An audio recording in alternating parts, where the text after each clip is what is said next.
That clip summarizes my experience in this, the 1100 horsepower Porsche Taycan Turbo GT. It's not only the ultimate Taycan, but also the most powerful Porsche production car ever made. Job 1 for the Taycan Turbo GT was to outdo the Tesla Model S Plaid track pack, and the Porsche has done it with 74 horsepower more and by decimating the Tesla's Nürburgring lap time by 25 seconds to become the fastest EV and also the fastest four-door car there. I'm at the circuit Monte Blanco in Spain to experience the might of the Taycan Turbo GT, and first order of business is to launch it. P.S. The B-roll and supporting shots were shot on a sunny day. My date with the Taycan Turbo GT was in the wet, so please excuse the mismatch in footage. 1100 horsepower, 2.2 seconds to 100. Let's see how it feels. Full brake, full throttle, and I'm leaving the brake and go. Oh!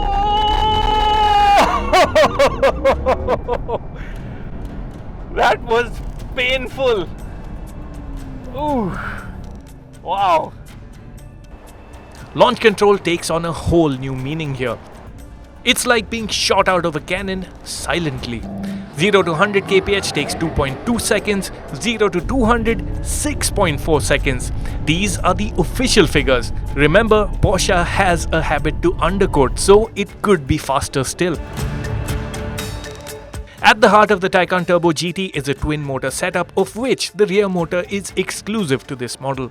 In a nutshell, the motor is special because it allows a greater maximum current of 900 amperes, significantly boosting power.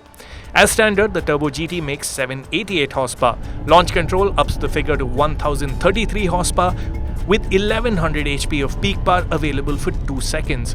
Like other Taycans, there's a push-to-pass function, aptly called attack mode, activated via a button on the steering mode selector or a pull of the right pedal. It's not for the faint-hearted.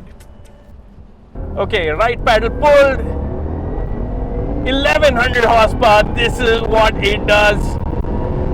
Oh my god, 250 kph.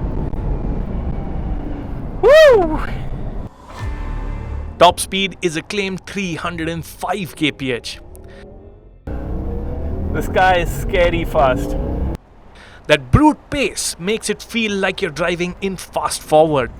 The way this car goes, it's almost as if it's being magnetically pulled to the very next corner. It's just so rapid, just changes direction so sublimely. The Taycan Turbo GT is different to other Porsche models with the GT badge in its demeanor though. Now in its handling, it doesn't feel as raw as the most hardcore version of Porsche's combustion engine models. Is that a bad thing? I don't think so, because it makes all this power so much more usable. I can't say I'm used to 1100 horsepower at my disposal, but the fact is that I can drive it in the wet without killing myself. I think that's a pretty big plus. It's manageable. You don't have to have learned driving at the Nürburgring to enjoy the Turbo GT. And that's a big win. 1100 horsepower in the wet should have had the car controlling me rather than the other way around, but I'm happy to report I'm still captaining this ship. It's precise but forgiving, and that makes a big difference to confidence levels. The electronic system just let you control every last minute detail of pedal travel and what the electric motors give you for that travel. And that's a good thing, because you want 1100 horsepower to be on your side. You don't want to be wrestling it. The steering setup has a big role to play in making the Taycan Turbo GT's performance exploitable.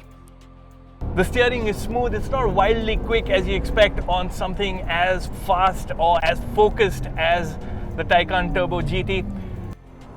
Standard on the Turbo GT is Porsche's strict active ride suspension. It's an air suspension arrangement whose KRA is to keep the car as flat as possible. It just corners so damn flat. I mean, it's a low slung car, it's got the mass low down, but this is just insane. And what that unlocks is crazy corner speed. I mean, you have to think of it this way. This is a car that you can, if you option it with the rear seat, take your kids to school in. But here it's driving like a proper supercar. Before I sign off on the driving experience, one cool thing. The Turbo GT did the track session including all-out laps and multiple launches without protest. Each launch delivered the same fighter jet thrust and hot laps didn't have warnings pop up. Range did take a big hit in each session. In the journey from Taycan to Taycan Turbo GT, the car has picked up aero upgrades and lost 75 kgs with the use of lightweight forged wheels, ceramic brakes and carbon fiber seats. YSAC pack versions identifiable by a fixed carbon fiber rear wing take the weight loss regime even more seriously, eliminating one of the two charging ports, some of the sound insulation and the rear seats. In other ways, the Taycan Turbo GT is not all too different to other members of the updated Taycan lineup. Hidden from view under the Turbo GT's floor is a 105 kWh battery pack that enables a 555 km range on the WLTP cycle. In markets abroad, the Taycan Turbo GT is priced at par with the 911 GT3 RS. In India, that would be a price in the vicinity of 3.5 crore rupees ex-showroom.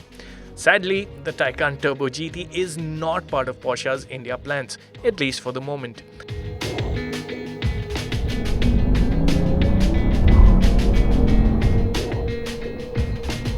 That said, absolutely mental as the Taycan Turbo GT is, it's way too excessive for anything outside a racetrack. The 884 horsepower Taycan Turbo that will be available in India would do the same job just as well.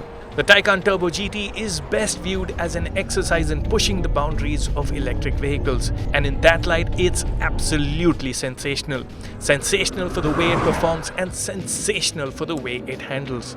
But in the no-holds-barred EV race, it's only a matter of time before the records tumble. Your play, Tesla.